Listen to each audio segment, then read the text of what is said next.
United et West Ham, 1-1. C'est un bon résultat pour les visiteurs, mais on sent la pression des dernières minutes. Et là, sur le bord du terrain, le panneau se lève. Un jeune de 20 ans enlève sa chasuble, son nom, Mohamed Kanté. Il entre, pour ses toutes premières minutes en carrière au plus haut niveau. Bon, la plupart des gens ont dû voir ça comme un simple changement pour gratter du temps, quoi. Mais en se penchant sur la petite dépêche qui a suivi, on réalise que ces quelques secondes sur le terrain, en fait, elles ont déclenché quelque chose de beaucoup plus grand. On va voir comment ce qui semble être un non-événement est en fait le point de départ d'un dilemme international absolument captivant. C'est fascinant parce que vous mettez le doigt sur l'essence même du foot de haut niveau. Rien n'est jamais anodin. Surtout pas un début dans ces conditions-là. On parle pas d'un match amical en juillet ou d'un tour de coupe contre une équipe de Détroit. Non, là on est dans un match au couteau, à Old Trafford, où chaque point vaut une fortune. Le simple fait que le coach se tourne vers ce gamin de 20 ans, à ce moment précis, plutôt que vers un vétéran sur le banc, ça en dit très très long. C'est un vrai message. Justement, ce message, c'est quoi? C'est un message de confiance absolue, genre ce jeune, c'est notre futur, il est déjà prêt? Ou alors, est-ce que ça peut être vu comme un pari un peu fou, un coup de poker? C'est toute l'ambiguïté, mais honnêtement, je penche très nettement pour la confiance. Ah oui. Oui. Un coup de poker, ce serait de lancer un ailier imprévisible pour créer un peu le chaos. Kanté, il est milieu de terrain. C'est la salle des machines, le cerveau. On ne confie pas les clés du moteur à quelqu'un en qui on n'a pas une confiance quasi aveugle, même pour 5 minutes. Hmm. Ça nous dit que, malgré son âge, les coachs ont dû voir chez lui une maturité tactique, une sérénité, assez exceptionnelle à l'entraînement. À ce poste, en première ligue, on est tout de suite sous pression. Il faut décider en une fraction de seconde. Le lancer là, ça veut dire qu'on pense qu'il a déjà le mental pour pas se noyer. Donc c'est pas juste un test, c'est une validation en fait. Exactement. En entrant sur ce terrain, il passe du statut de jeune prometteur. À celui, bien réel, de joueur de première ligue. C'est un point de bascule. D'accord. Sa valeur marchande change, son nom circule différemment, mais surtout, il vient d'apparaître sur des radars qui étaient peut-être en veille. Et c'est pas seulement les radars des recruteurs d'autres clubs, j'imagine. Ah non, pas seulement. Et voilà où on voulait en venir. Qui d'autre, ce soir-là, a reçu une petite alerte sur son téléphone à cause de ces quelques minutes de jeu? Au minimum, 3 organisations très très puissantes, les fédérations de football de la France, du Sénégal et du Mali. La dépêche le dit noir sur blanc.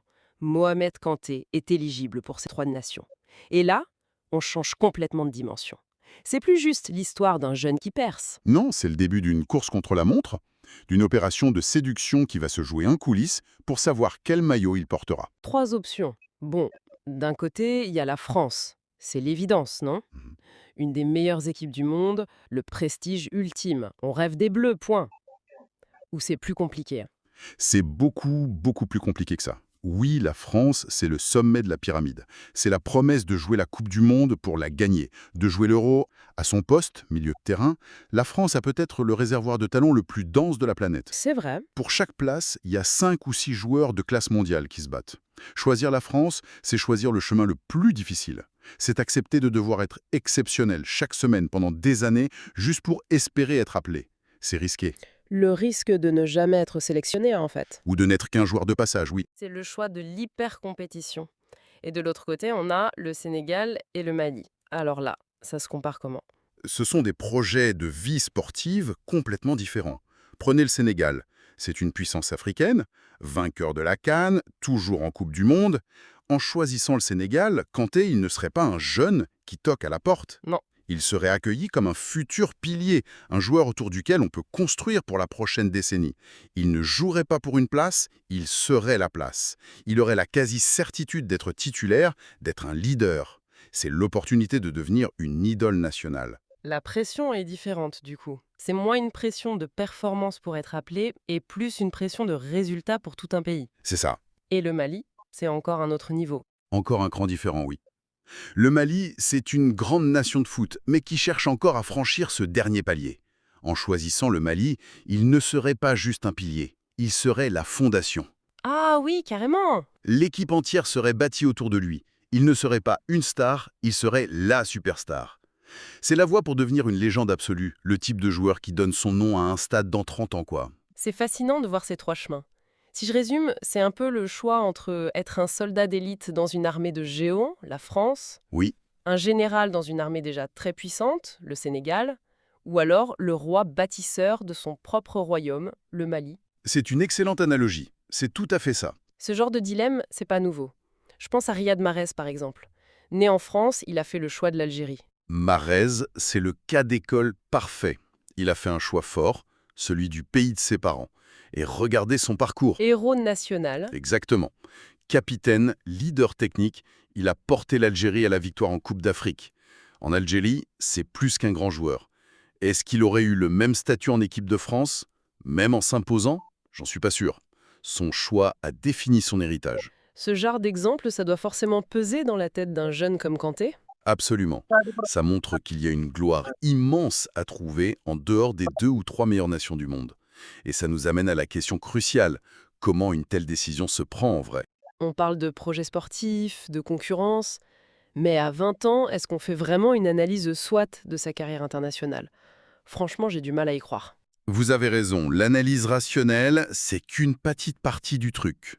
Le facteur le plus puissant, c'est souvent l'affectif, le familial. Hmm. D'où viennent ses parents? Quelles histoires ils lui ont racontées? Quel pays représente les vacances, les racines, la culture? Parfois, la décision, elle est déjà prise dans le cœur, bien avant que la tête s'en mêle. Et puis, il y a un autre acteur, beaucoup moins romantique, qui entre en jeu. L'agent, L'agent, bien sûr. Son rôle est déterminant. il va peut-être pousser pour la visibilité maximale, donc la France, pour avoir de meilleurs contrats, ou pas forcément. Les deux stratégies existent. Un agent peut penser court terme, une sélection en équipe de France, même une seule, ça fait grimper la valeur du joueur, ça facilite un transfert. C'est une certification de qualité, si vous voulez. D'accord? Mais un autre agent, peut-être plus visionnaire, peut se dire, si mon joueur devient la star absolue du Sénégal ou du Mali, il aura tout un pays, voire un continent derrière lui. Et là, les contrats de sponsoring peuvent être énormes. Il peut devenir une marque à lui tout seul.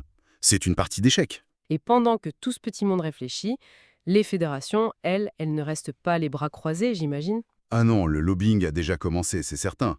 Dès la fin de ce match à Ultra Fort, des coups de fil ont dû être passés. Les sélectionneurs, leurs adjoints, ils vont contacter le joueur, la famille, on va lui présenter le projet, lui promettre un rôle clé, on va flatter son ego, faire appel à la fibre patriotique. C'est une vraie opération de séduction. C'est vertigineux. Il doit s'imposer dans le championnat le plus dur du monde, tout en sachant que chaque passe est analysée par 3 nations qui se disputent son avenir. La pression sur ses épaules vient d'être multipliée par 3. Son cas, finalement, il est très représentatif du football d'aujourd'hui, non? Cette histoire d'identité multiple, de choix de carrière qui sont aussi des choix de vie. Il est l'archétype du footballeur moderne, globalisé, né en Europe, racines africaines, un talent qui le met à la croisée des chemins. Son histoire, c'est celle de dizaines d'autres, et sa décision, quelle qu'elle soit, elle enverra un message. Il n'y a pas de bonne ou de mauvaise réponse, mais son choix, il contribuera à dessiner le paysage du foot international de demain.